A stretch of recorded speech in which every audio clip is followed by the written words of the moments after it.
Dans les épisodes précédents, nous avons présenté le plan de la formation et puis l'entreprise Cisco avec ses différentes certifications. À présent, nous allons passer sur la première partie intitulée Fondamentaux des réseaux informatiques. Ok. Dans cette partie, nous allons définir un réseau informatique et donner un exemple. Ok. Qu'est-ce qu'un réseau informatique? On se pose la question, qu'est-ce qu'un réseau informatique? Un réseau informatique, c'est un ensemble des éléments ou des équipements qui sont interconnectés entre eux au moyen de supports de transmission filaire ou bien sans fil. Maintenant, pourquoi interconnecter ces équipements ou bien pourquoi relier ces équipements? C'est dans le but, l'objectif principal ici, c'est de permettre à ces entités interconnectées ou bien reliées de se partager des ressources ou les données entre eux. C'est-à-dire, j'ai des données comme des fichiers ou bien des dossiers ou bien des applications son vidéo que je vais partager avec les autres à travers le réseau. Okay? Donc le réseau nous permet de faire ces échanges-là, okay, entre ces équipements. Maintenant, le réseau permet aussi de faire la messagerie instantanée ou bien de naviguer sur Internet ou bien jouer GDG ou bien jouer G en ligne ou bien faire des appels téléphoniques, que ce soit en vidéo sous format audio. Le réseau permet également de consulter, d'acquérir, modifier ou bien supprimer des informations qui sont stockées sur une base de données située sur une longue distance. Okay? Par exemple, toi, tu es un abonné d'une banque qui se trouve en Chine. Tes informations sont stockées sur un serveur qui se trouve en Chine et tu peux, à partir de là, grâce au réseau, tu as accès à tes informations qui sont stockées sur ces serveurs. Tu peux les modifier, supprimer ou bien consulter. Donc, c'est le réseau qui permet de faire cela. Ok, voilà, etc. Voilà un exemple d'un réseau. Ok, pour créer un réseau local, on a besoin d'un switch et quelques équipements terminaux. Ok, là j'ai créé un réseau local appelé LAN, un réseau local filaire appelé LAN. Donc un LAN, c'est un réseau dans lequel on a quelques équipements terminaux qui sont situés à une distance approximative et qui s'échangent des informations entre eux.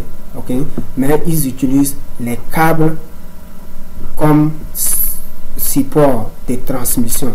Okay? Ils doivent être interconnectés entre eux au moyen des câbles qui sont les supports de transmission. Donc là, j'ai créé un réseau local filaire LAN appelé en anglais Local Area Network. Un LAN, c'est un réseau local où les ordinateurs sont reliés par l'intermédiaire des câbles dans une petite zone géographique. Ça peut être au sein d'une entreprise ou bien les réseaux domestiques. Okay? Tous ces réseaux-là, on les qualifie comme des réseaux locaux, okay? LAN. Maintenant, imaginez, ça c'est le premier bureau. Prenons le cas d'une entreprise. Ça c'est le premier bureau. Ils ont créé leur LAN. Okay? Maintenant, deuxième bureau, nous avons un deuxième bureau, mais au sein du deuxième bureau, nous avons des PC, des tablettes, des téléphones qui ne supportent pas les câbles, c'est-à-dire qui n'ont pas le port Ethernet pour se connecter à un réseau local filaire. Ok, là, qu'est-ce qu'il faut faire? Il faut aller acheter un, voilà, ils sont là, et là, ils n'ont pas le port Ethernet pour se connecter à un réseau local filaire. Ok, qu'est-ce qu'il faut faire? Il faut chercher un équipement qui va les interconnecter, d'où on va faire recours à un point d'accès sans fil. Donc on va acheter un routeur Wi-Fi. Ce routeur Wi-Fi, on peut l'appeler aussi un point d'accès sans fil ou bien borne Wi-Fi, ok, ou bien hotspot. Donc lui, par contre, ces équipements là ont des cartes réseau sans fil qui les permettent de se connecter à un réseau local sans fil.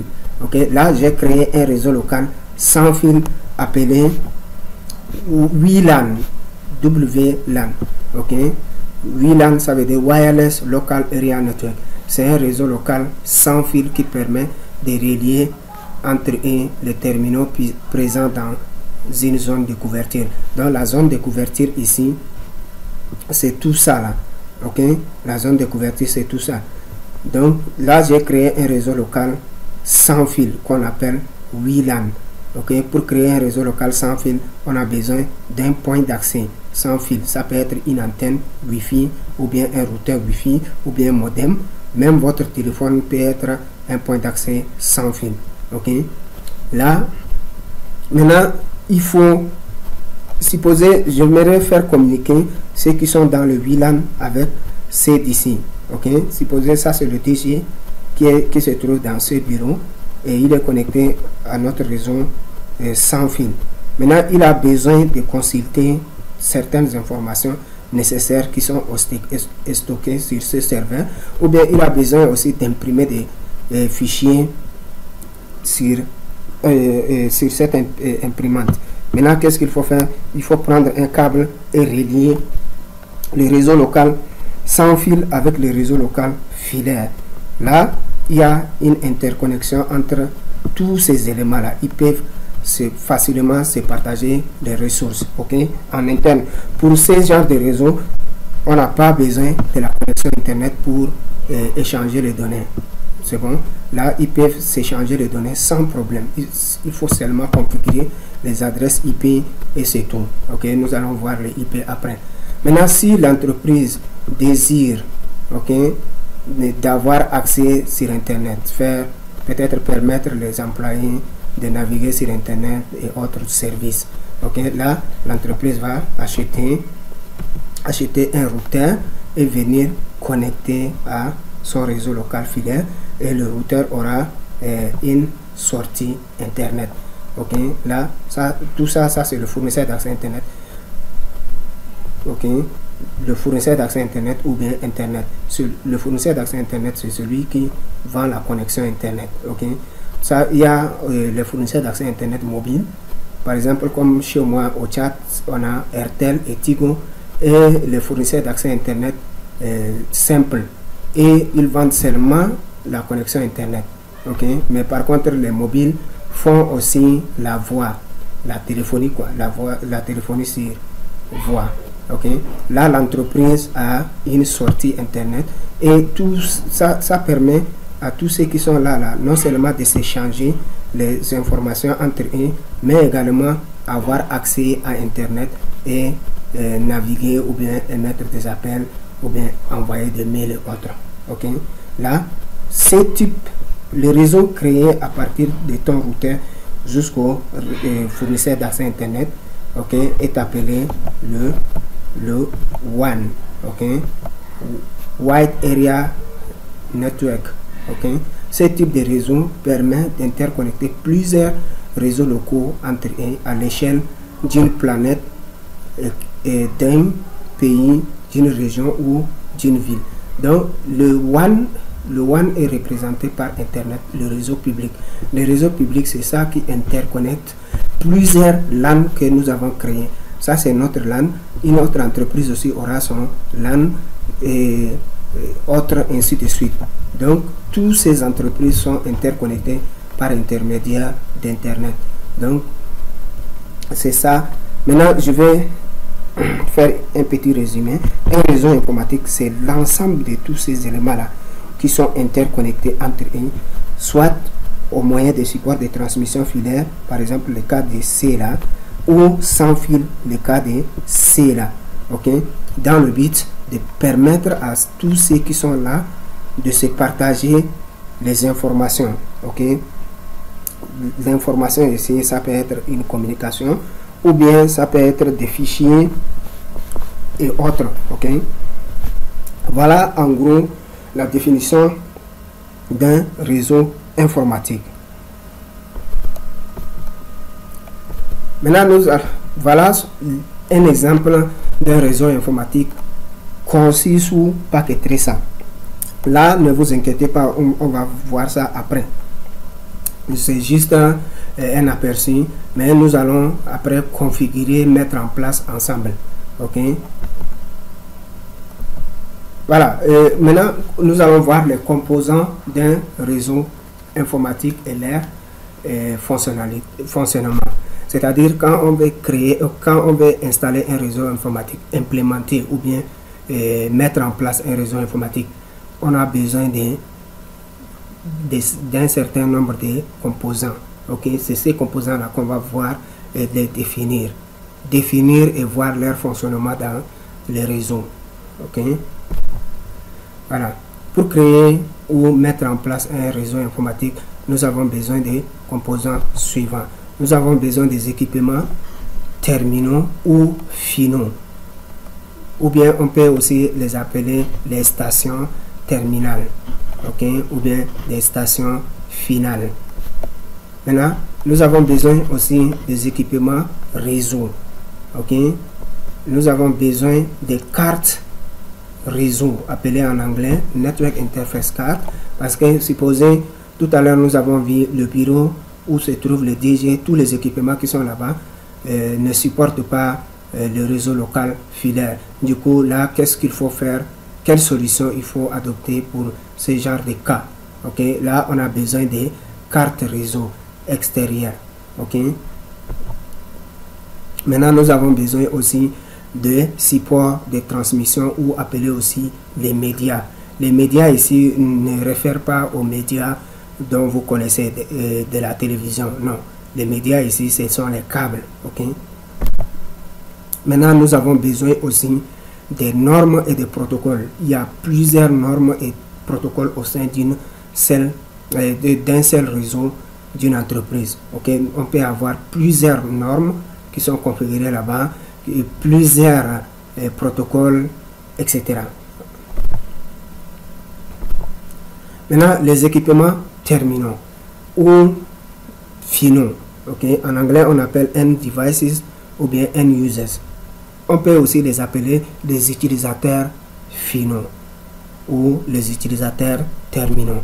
Ok, les équipements terminaux ou finaux c'est des ordinateurs fixes ou portables, des imprimantes réseau, des serveurs, téléphones IP, caméras IP, téléphones GSM, tout ça là constitue des équipements terminaux ou finaux. Ok, dans un réseau informatique.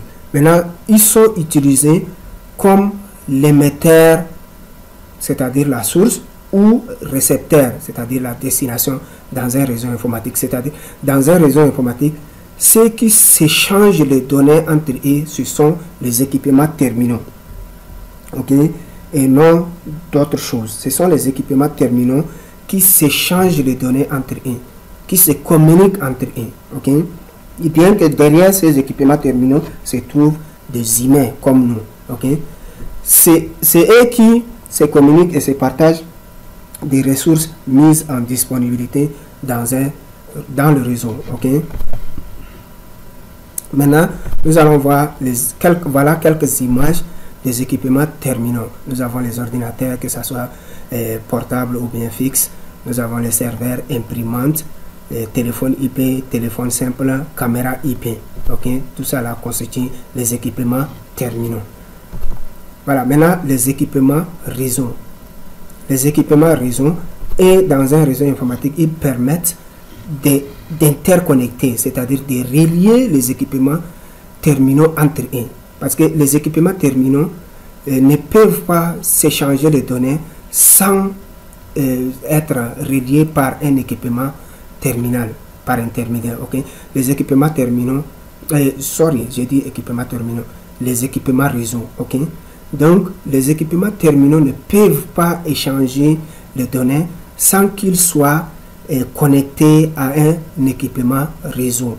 Ok, donc les équipements réseau permettent d'interconnecter les équipements terminaux entre eux, et non seulement ça, c'est eux qui sécurisent les informations des équipements terminaux qui sont échangés sur le réseau, ok, en chiffrant ou bien en hachant.